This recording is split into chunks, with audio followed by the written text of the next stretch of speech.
The rain lashed against the floor-to-ceiling windows of Ethan Blackmore's study, mimicking the tempest raging within him. Outside, the sprawling Blackwood Manor was shrouded in darkness, the grounds eerily still. Inside, Ethan, a titan of industry, a man whose name commanded respect and fear in equal measure, was curled in an armchair, his broad frame shaking with silent sobs. It wasn't the recent stock market downturn that shook him so profoundly, nor the threat of a hostile takeover that loomed on the horizon. It was something far more personal, far more devastating. The ghost of a smile played on his lips as he clutched a faded photograph. Two people beamed back at him, their joy as radiant as the sun. The woman was beautiful, her laughter lines crinkling around her eyes, her hand resting lightly on the arm of a man who was clearly in awe of her. That was Ella, Ethan's wife, and their picture of domestic bliss was shattered 2 years ago, when a drunk driver had crashed into their car, taking Ella away from him forever. Ethan's empire had grown in the last 2 years, becoming a colossus in the business world.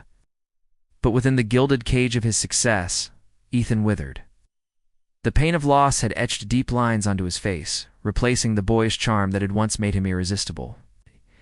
Now even his closest advisors struggled to penetrate the wall he'd built around himself, afraid to breach the fortress of his grief.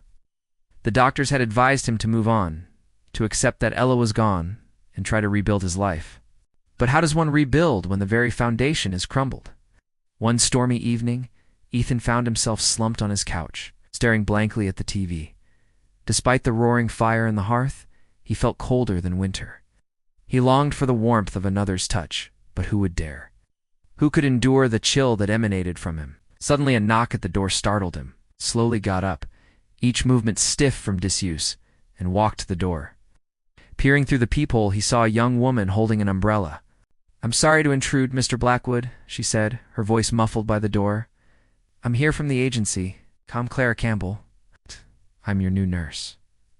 When Clara stepped into the house, she saw a cavernous space dominated by a huge sofa and an even bigger shadow. Ethan. The job sounded straightforward enough. Change his bandages, monitor his vitals, and ensure he took his medicine. But what she hadn't anticipated was the icy reception.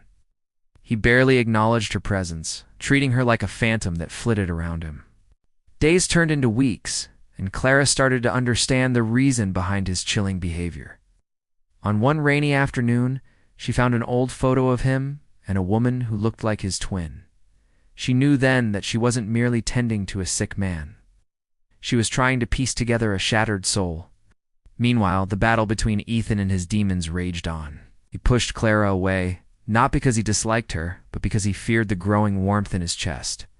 He couldn't risk loving again, not after what had happened to Ella.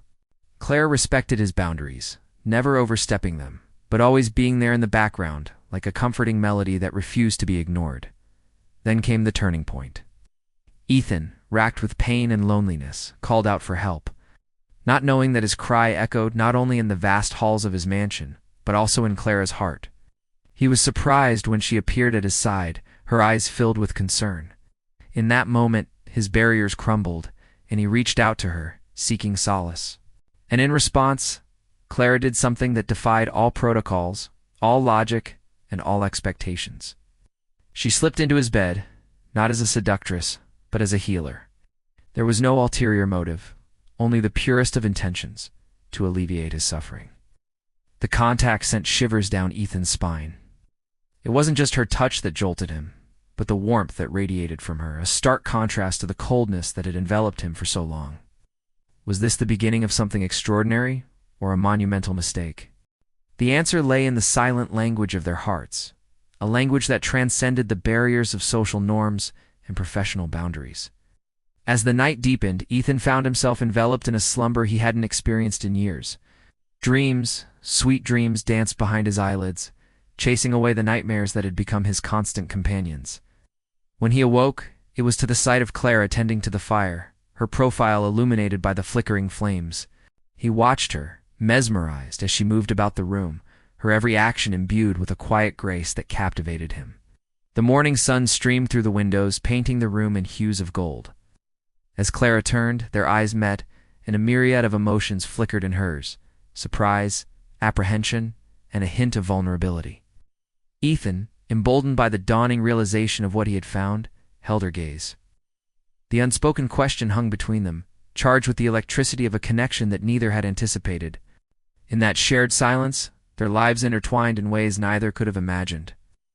The rain had stopped, and as if to symbolize the transformation that had occurred within the mansion, a rainbow arced across the sky. Life began to stir again within the manor's hallowed halls. Laughter replaced silence, light replaced darkness, and love bloomed in the place where grief had once resided. Months flew by, each day etching deeper lines of love and laughter on both their faces.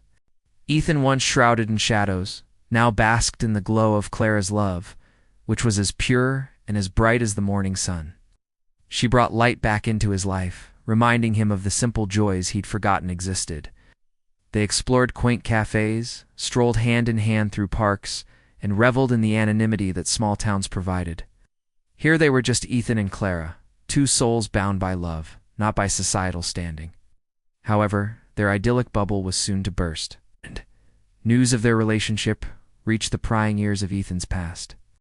Whispers turned into rumors, and soon the town was buzzing. At first, these rumors were mere background noise to their love story. But as they intensified, they began to seep into their haven of love. Ethan, once impervious to public opinion, found himself torn. Could he really offer Clara the life she deserved? A life free from the toxicity of his world? Then came the day when the wolves arrived at his door, his business rivals led by the cunning Victor Sterling, who exploited every scandal to undermine Ethan. This time, they brandished photographs of Ethan and Clara. Taken without their knowledge, in an attempt to publicly humiliate him, faced with the prospect of losing Clara, Ethan fought back. He used every resource at his disposal to counter the rumors, setting the record straight. To his surprise, the public largely sided with him. After all, how could a man who had rebuilt an empire from the ground, who had shown nothing but integrity and resilience, stoop to using underhanded tactics? Victor, realizing the futility of his plan, shifted his focus to Clara. He sowed seeds of doubt in the townspeople's minds, questioning her motives and besmirching her character. The once welcoming townsfolk became distant, their smiles fading into wary nods. Overwhelmed and heartbroken, Clara wanted to leave, believing that their love wasn't strong enough to withstand the tempest. But Ethan wouldn't let her go. He confronted Victor, laying bare the depth of his love for Clara and the strength of his resolve to protect her. Their love had weathered the storms of his past, would not be deterred by the winds of change. Hand in hand, they faced the music, their unity echoing through the town.